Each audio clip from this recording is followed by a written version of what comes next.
Pernah nonton berita ekonomi dan merasa seperti mendengar bahasa asing?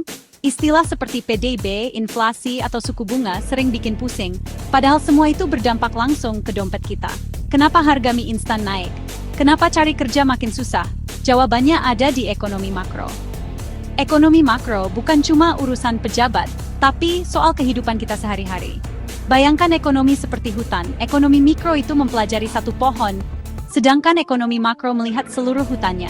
Mikro fokus ke individu dan perusahaan, makro ke kesehatan ekonomi negara. Untuk paham berita utama dan kebijakan pemerintah, kita butuh sudut pandang makro. Memahami ekonomi makro membantu kita mengerti kenapa keputusan besar bisa terasa sampai ke warung kopi langganan. Jadi, yuk kita mulai petualangan memahami ekonomi makro. Siap? Mari lanjut ke inti ceritanya.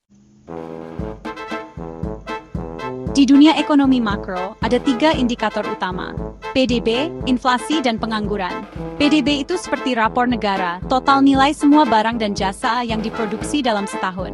Jika PDB naik, ekonomi tumbuh dan kesejahteraan biasanya meningkat. Inflasi adalah kenaikan harga barang dan jasa secara umum. Sedikit inflasi sehat, tapi kalau berlebihan, nilai uang kita turun. Pengangguran menunjukkan berapa banyak orang yang ingin bekerja tapi belum dapat pekerjaan. Tingkat pengangguran tinggi berarti banyak potensi manusia yang belum dimanfaatkan. Ketiga indikator ini saling terkait. PDB naik, pengangguran turun, tapi inflasi bisa ikut naik. Pemerintah dan bank sentral harus menjaga keseimbangan ketiganya. Memahami peran mereka penting agar kita tahu arah ekonomi negara. Sekarang, mari kita bedah PDB lebih dalam. Rumus PDB sederhana, C plus I plus G plus X minus M. C adalah konsumsi rumah tangga, semua belanja masyarakat dari makan sampai hiburan. I adalah investasi, seperti perusahaan membeli mesin baru atau membangun pabrik. J adalah belanja pemerintah, misal membangun jalan, sekolah, atau membayar gaji pegawai negeri. X adalah ekspor, barang dan jasa yang dijual ke luar negeri. M adalah impor, yang kita beli dari luar. Jika ekspor lebih besar dari impor, PDB bertambah. Sebaliknya, impor lebih besar, PDB berkurang. Setiap komponen punya peran penting dalam pertumbuhan ekonomi. PDRB mirip PDB, tapi untuk skala provinsi atau daerah. Memahami rumus ini membantu kita tahu dari mana pertumbuhan ekonomi berasal.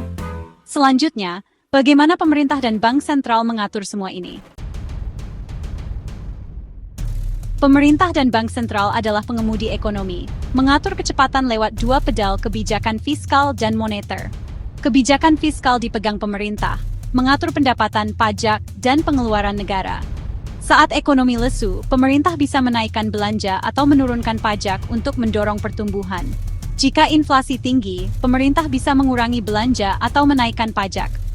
Kebijakan moneter dipegang bank sentral, mengatur jumlah uang beredar dan suku bunga.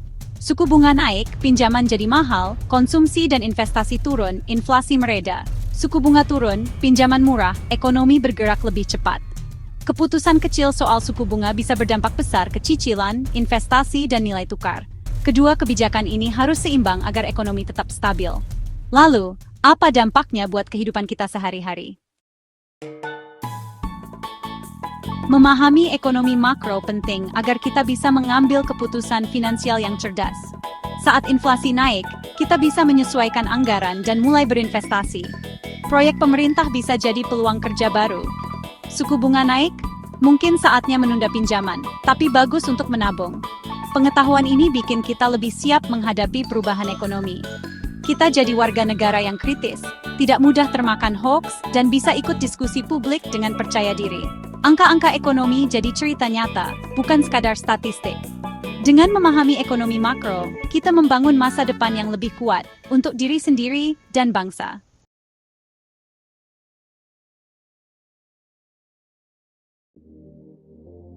Hello.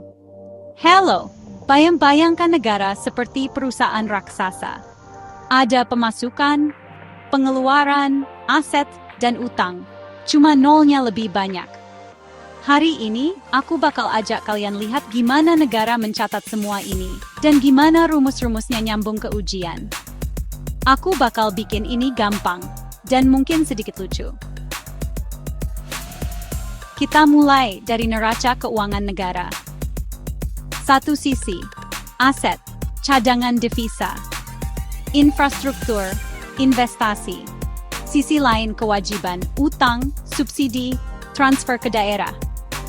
Kalau kewajiban lebih besar dari aset, itu defisit struktural. Tapi kalau utangnya buat pembangunan bisa jadi bagus. Pemerintah juga punya laporan laba rugi. Pemasukan, pajak, bea cukai, dividen BUMN. Pengeluaran, gaji, subsidi, proyek. Kalau pengeluaran lebih tinggi, muncul defisit anggaran. Biasanya, diatasi dengan jual obligasi atau pinjam. Sekarang bahas PDB, yang paling penting. Rumusnya, PDB, konsumsi plus investasi, plus pengeluaran pemerintah, plus ekspor, impor. Atau, C plus I plus J plus X minus M. Naikin konsumsi, PDB naik juga. Soal elastisitas, barang pokok kayak beras itu inelastis. Walaupun harga naik, orang tetap butuh. Semakin banyak konsumsi, utilitas marginal turun, tapi totalnya naik selama marginalnya positif. Penjumlahan itu akumulasi, kayak konsumsi tambah investasi. Makroekonomi itu bukan cuma angka gede dan istilah menakutkan. Semuanya logis, dan kalian siap buat ujian mandiri. Sampai jumpa di puncak kelas.